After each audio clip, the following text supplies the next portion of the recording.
Hey everyone, and welcome back to the show. I'm so excited to have Austin Linney on the show. Austin, thanks for being here. Thank you for having me. Awesome. So, everybody, Austin is a former service industry veteran of 20 plus years, turned serial entrepreneur, real estate investor, mindset, and business coach. He is the host of the weekly podcast, Construct Your Life with Austin Linney. When he's not building businesses, growing his expansive network of who's who in the leading industries, providing massive value each week with his podcast, or helping his coaching clients achieve a breakthrough, he can be found training for and competing in Ironman triathlons across the country. Amazing. Awesome. Thanks so much for being here. Why don't you take us back in time and tell us a little bit about what drew you into the real estate space, how you got here? Yeah, I grew up. My dad was a dentist in Houston, Texas, and school was not really my bag. Even though I had a great memory, I didn't love it that much. I played sports, and you're trying to live up to your father. You're thinking, well, I'm not going to go to medical school. I don't know what I'm going to do. And when I was 17 years old, I was at a friend's house, and his dad owned a couple businesses, and he's like, look, I've seen you around for a couple months, and he's like, you're a different cat. Like, he's like, read this book and then report back to me. And so that book was Rich Dad Poor Dad, and it was like one of those things where I read it in a weekend, and I was like, oh my God, like I could do this. Like, and so I always had the thought of real estate in my mind, but I was my own self-sabotage for a long time. My parents got divorced when I was 17. Um, and I blame myself for the divorce. And then when I worked in the restaurant business, I got introduced to alcohol and drugs, and proceeded to have a cocaine addiction that followed by a meth addiction, and briefly decided to make many bad mistakes, and then was briefly homeless. My parents kicked me out and cut me off, and I had to. Not figuratively, like seriously. I lived in a closet underneath some stairs at a friend's house for like 3 months, and worked. I laid brick and tile in the July Texas heat. So that was I went from a country club house, 6 bedrooms, to 100 square feet, or like 50 square feet. So it was a real life shift personally. And, when you're in that closet and you're making you're taking inventory of your life. You're saying to yourself, like, how did we get here? Wound up working hard, getting out of there, getting a car back, going back into the restaurant business, quitting the hard drugs, and then proceeded to be a functioning alcoholic for the better part of 20 years, thinking that there was nothing wrong. And then I joined a mastermind of successful entrepreneurs, and there was a lot of guys that were in recovery or didn't drink, and I was like, oh my God, like, this is possible. And so I wound up starting a business with two of those guys that were in recovery, and they gave me the space necessary to quit. It wasn't easy, but I've been sober for 2 years and 5 months. I've lost 70 pounds, and I help people. We have a charity that we run for entrepreneurs with one of my mentors, where we teach people how to thrive, not just survive. And we give them real estate, financial education to better their life. And it's like, my huge passion is to give back to the community and impact others. And that's how we wound up where we are right now. Wow, there is just so much there, Austin. Let me just ask, when did you start doing triathlon? I hated running. So I was like, let me do something that I can't stand. And so I was like, in this game, when I started getting sober, I'm like, let's push the mind farther and farther. And so I signed up for, I always cycled, but I signed up for a half Ironman. And then I signed up for another one. And then I got talked into another one. And that was last year. And COVID happened. So they wound up canceling all the races. So what I did is I went out and ran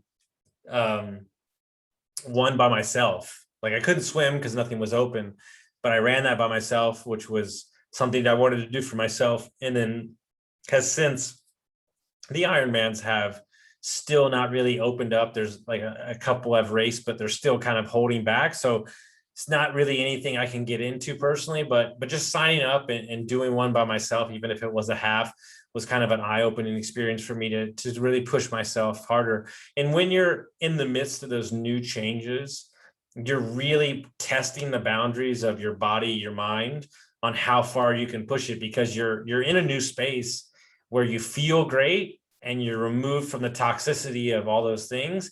And you're like, man, well, if I feel this great, like how far can I push it? And I think that's what I was doing with that stuff. Awesome. Well, I know this is a pretty big part of your journey, the journey of being a functioning alcoholic for 20 plus years. Why did you eventually want to sort of transition out of that? Like what inspired you? I know you said you joined a mastermind. Talk a little bit more about that process. So somebody, by the way, you just reminded me of a text I didn't respond to a week ago that I need to answer that question, because they asked me this exact same question, but I was busy. I ran into a guy on Instagram who is a big flipper, big commercial guy, who I'm listening to him speak, and I'm like, I like this guy. Like, I like this guy a lot. And so like he agrees to meet me like for 15 minutes.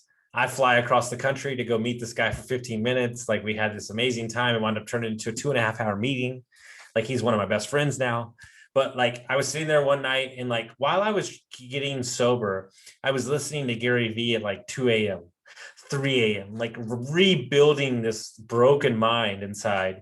And he flashed this thing on Instagram, and he was like, for one time only, like $750 for 2 coaching sessions. And I was like, I just paid it. I'm like, yes. Like, I didn't have the money, put it on a credit card. Like, I'm like, yes. And he said something at the second call at the very end, like 1 minute left. He said something to me. He said, if you were to be in a room full of billionaires 20 years from now, and you deserve to be there, what's the one thing holding you back? And without even thinking, for whatever reason, I said alcohol. And that's what planted the seed into my mind that it was holding me back from who I needed to be. Wow, that's very powerful. Mm-hmm. And how did you actually have success in ending that period? The same thing I tell my clients. I tried to get sober for like 30 days, like 26 days I made it, and then I had a drink and I was upset with myself. And then I went and I was like, let me go 60 days, let me try it. And then I went like 60, and then 60 turned into 6 months, and so on. And what I try to tell my clients, the same way I tell them, is like, chase the feeling. Like, the feeling is you feel great, right? I'm sober, I'm working out. So why would you do anything? Like, that drink is not going to solve the problem. It's only going to inhibit or hold you back. And so I just kept chasing this great feeling, and I just haven't let it go for 2.5 years. And I don't plan to ever again. So yeah, that's so awesome. What other things do you find your clients need to hear? I mean, I know everyone's different, but what are some common threads? you know what? You know what's interesting? They're not different. That's the scary thing. No, I'm dead serious. I coach people in Toronto. I coach people in Quebec. And I coach people in health insurance. I coach people, real estate agents. I coach women, all of them, from all different sectors, all different ages, all different financial things. And there's one common theme that runs through all of them. They don't love themselves enough. They're hard on themselves, and they don't love themselves. And when you don't love yourself completely, or you don't believe in yourself completely, even if you don't really believe it, you can just hang on to the belief, then it radiates inside, and that energy goes off to other people. And if you're trying to sell something, or you're trying to do something, or you're trying to create a vision, people see that you're not bought in. Like, everybody tells me they're bought in. I don't think they're bought in. You're not bought into what you're doing. You've got 1 foot in, 1 foot out. Oh, I work out all the time. Do you really? Do you really? Like, one of the greatest things I ever heard was Ed Milet was talking to a group of 40 millionaires. And he said, yeah, y'all are doing great compared to who? Not compared to me. And so that's like, there's always another level. And the question is, if you tell me that you're doing everything that you should be doing, let me look at your schedule. Let me look at your schedule, because there's always another gear, and comfort is where people like to sit, and they don't want to be pressed, because we've got to know everything. We've got to do everything. I can't do this thing because I don't know it. Yeah, but if you live in a growth mindset instead of a fixed mindset, everything can be taught. And so if everything can be taught, don't lie, but just get better every day. And if we live by the creed, if you get 1% better every day, then you're doing what you need to do. Absolutely. And just to touch on something that you mentioned, two things. So how does not loving yourself as much as, maybe is needed relate to not playing full out? So because they're not bought into who they are or where they're headed as a person, they're waiting for the other shoe to drop, right? Instead of just saying, for reckless abandonness, I'm going to believe that I'm good enough for everything I step foot into, or I'm going to learn everything that's possible. Because really what this world's about is energy. If you have enough belief and energy in something, it's bound to turn your way. And if it doesn't, then it wasn't meant to be in the first place. But I have this theory that we live our lives on absolutes. Like, this is the only job I'm supposed to get. This is the only human I'm supposed to be with. This is exactly where I'm supposed to live. This is the only job I'm supposed to have. Was it? Is it? No, it's not. Because at the end of the day, if you said yes to that thing, then you wouldn't be available for that thing. Right. And it's like, I think too many times in life, if I'm being honest, I think we have what we want, and we didn't realize that 6 months ago we're living the life that we dreamed we would have. And it's right in front of us, but we're too in our own way to see it. Yeah, for sure. So, and what do you tell people, or what has worked in terms of helping people kind of get more bought into the vision of themselves and where they're headed? Something that I live by, and something that I hope my clients buy into is winning the day, right? And this isn't wrapped around goals. This is wrapped around like creating things in your day, 5 things. It could be one thing at first, but these small habits, these things that you can mark off, that if you got those done, then you could say, you know what, it was a great day, right? Because especially as type A personalities, there's always more to do.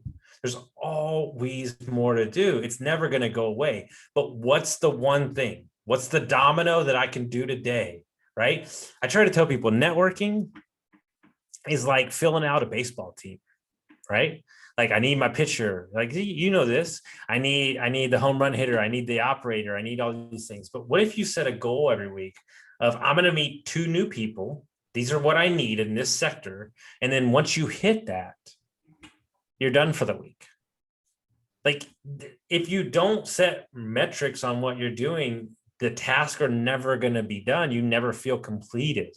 Like, one of my friends has a win column on his whiteboard because he's so busy running 3 businesses that he gets to Friday and he goes, I didn't do anything this week. Like, he doesn't feel like he did anything, but then he looks up on his win column and he's like, oh, dude, I had a great week.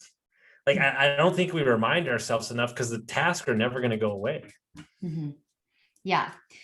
Very awesome. I love all of that stuff. So I know we could keep going down that path, and maybe we'll circle back to it. But for right now, Austin, tell us what it is you're working on. I know you've got a project you're working on. I want to hear more about that and how it relates to our conversation. Yeah, I mean, I think when you get to a point, right, and like, I'm not sitting here saying that like I built a ton of successful businesses. Like, it's been a learning process.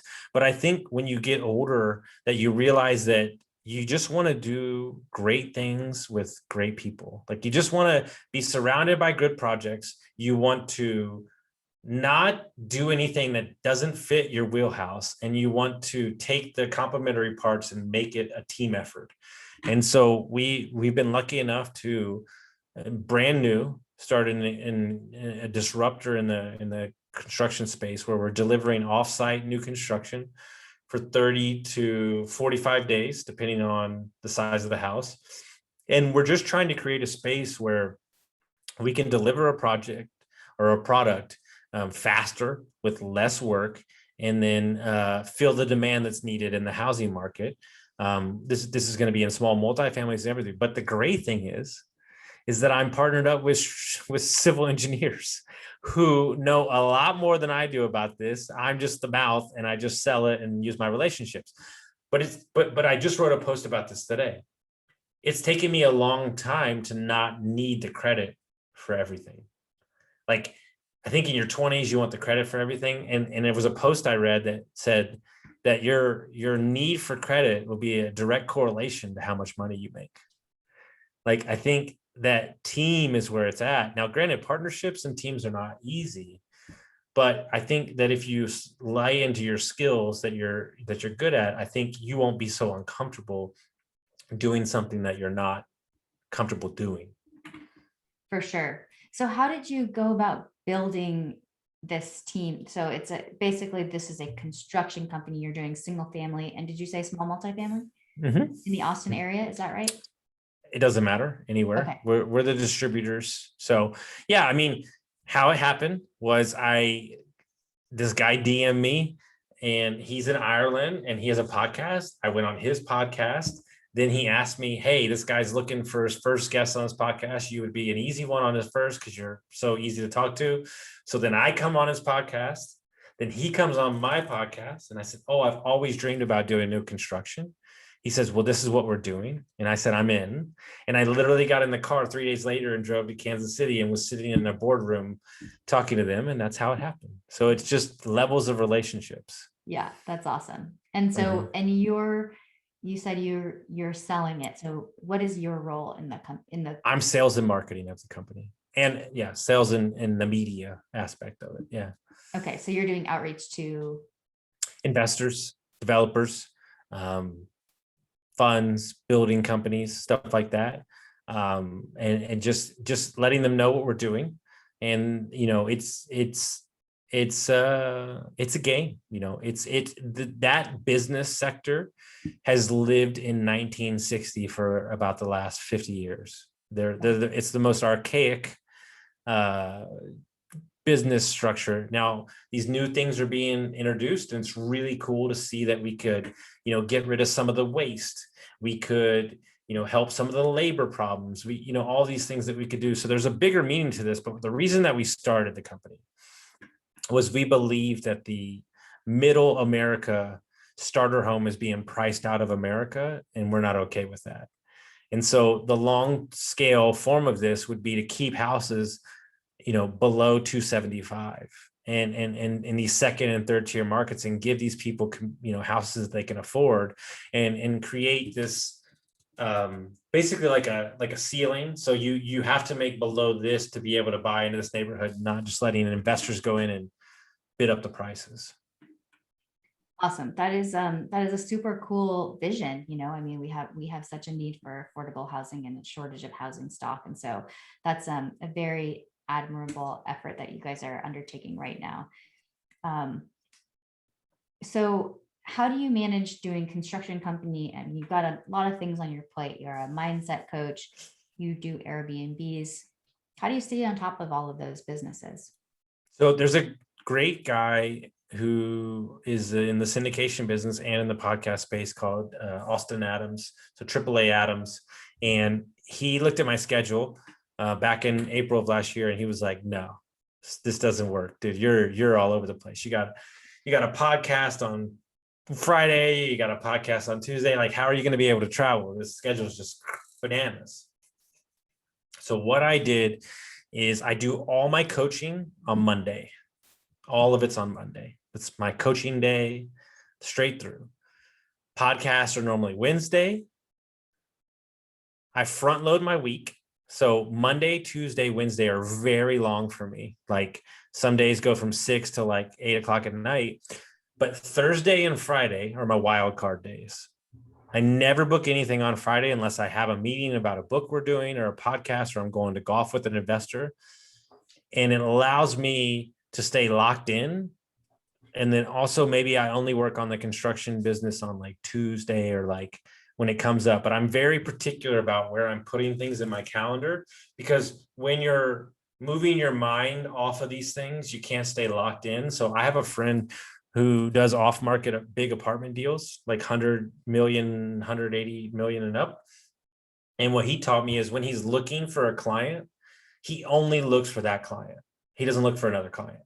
So that allows him to stay focused on exactly what he's looking for. And he just keeps all the distractions out. So some of those tips has helped me just stay focused. Awesome. Yeah, I think getting in control of your schedule. I mean, it seems like that's something that you focus on with your coaching clients. Is that right? Of course, yes. And so, you talked about some ways that you have modified your schedule, like front loading it, but still having some kind of free days, Thursday, Friday, and then stacking all your coaching clients together, stacking all your podcasts together. What kind of sort of suggestions do you end up offering to your coaching clients? I think that one of the things I learned is that how many dirty yeses do you have on your schedule? How many yeses do you have that you shouldn't be doing because you feel bad or you're, engaged in this opportunity and it's not really moving you forward? Like, I guarantee I could go through your calendar, but the most important thing that I think people need to understand, and I'm just as guilty as everybody else, I really don't like to make people wait. Like, if we have something to talk about, like, let's talk about it. But the biggest thing, and my proudest accomplishment, because this rips me apart every time I do it. If I'm not in the right headspace to do a call, I'll just reschedule it, because it's not fair to that person for you to not show up as the best version of yourself. Like, I'd rather that energy that we're exchanging, that conversation, I'd rather me show up. And so you have to give yourself some grace. Like, if you just got punched in the mouth, which happens in entrepreneurship on a regular basis, like, just move the call. Like, just explain to them, be honest, and just move the call. And I found that has helped me out immensely. For and sure. Also, this is a rarity for me. I try not to book anything after 4:30 because my brain just starts going to, I don't know where it goes. Yeah. I'm very locked in the morning. Yeah, for sure. So For you personally, I think that's super helpful. This idea of dirty yeses.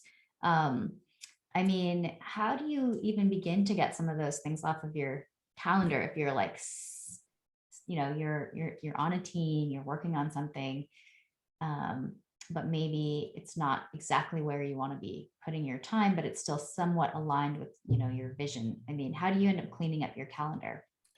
I'm gonna ask you a question. We'll go. You ask yourself this simple question: does this action or this meeting get me to the version of myself that I want to be 5 years from now? Do my values align with this call? Right? Like, is this actually moving the needle forward in my business? There is too much wasted conversation going on and long meetings and everything. And if you're in a business, there's certain things that you have to do is show up as an employee and something. I get that. But as an entrepreneur, the most important asset is this mind up here. And if it's filled with too much BS or your bandwidth is overtaken, you can't do it. You know what's interesting? Because I'm a weird coach. I'm just letting everybody know, like, you're not going to get any normal stuff with me. You know what I make my coaching clients do if they're like stuck or like they can't really do it? What? 2 things. I make them stop working like right away and like just disappear for the weekend, or I make them read a book about art. And they're like, well, why would you make me do that? Because it has nothing to do with what you're doing. Your mind is stuck in this loop, and we have to inject something different in your life to open up your mind into different aspects. And it's that injection of something different that creates that space for you to think of it in a different way. I call it the spoke in the wheel. Like, the wheel's just turning, and until you stick the stick in it, you're just going to be in a loop. We are basically iPhones. We've got 900 apps open. None of them are closed. We're half into 70 things, and we haven't closed anything out. And the bandwidth is just off the charts. Yeah, I definitely can relate to that. I could tell. You're like, yes, I got all those things. Yes. Yeah, well, that is definitely very, very interesting stuff to think about. Well, Austin, I am so glad to have you on the show. I know we could keep going for quite a long time, but let's save the rest for another another Perfect. podcast episode. Why don't you give the listeners a way to get a hold of you and anything else you'd like to share with the audience? Sure. Easiest way, check out all the podcasts, everything I got going on at austinlinney.com. But the best way to get a hold of me is Instagram. Austin Linney, shoot me a DM, send me a message. Happy to see how I can help, how to support you on your journey. Just looking to lift everybody up and empower everybody. Yeah, I love what you're doing, Austin. Super powerful stuff. Thank you so much for coming on the show. Can't wait to have you on again sometime. Perfect. Thank you so much.